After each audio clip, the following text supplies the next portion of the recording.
Guys আসসালামু আলাইকুম।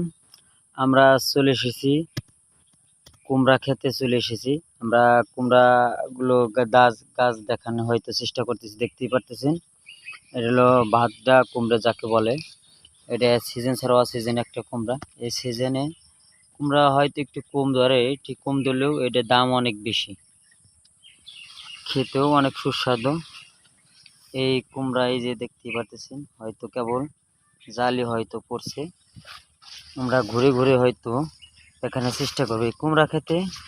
এই কৃষক আরেকটা হয়তো কাজ করছে, কি কাজ করছে হয়তো আপনারা দেখতেই পারতেছেন। হয়তো এখানে লাগাইছিল এই কুমড়া খাতের ভিতর শসা গাছ লাগাইছে।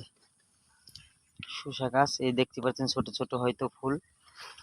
শসা হয়তো ধরছেও দুই একটা হয়তো। দেখতে পাচ্ছেন এই যে শসা, এই শসা গাছ শসা ধরছে হয়তো। এইটা না দেখার কারণে হয়তো এটা পেকে গেছে। শসা কুমড়া ক্ষেতের ভিতর, এক ক্ষেতের ভিতর হয়তো দুটা ফসল করছে হয়তো উনি। ঠিক অনেক ভালো, অনেক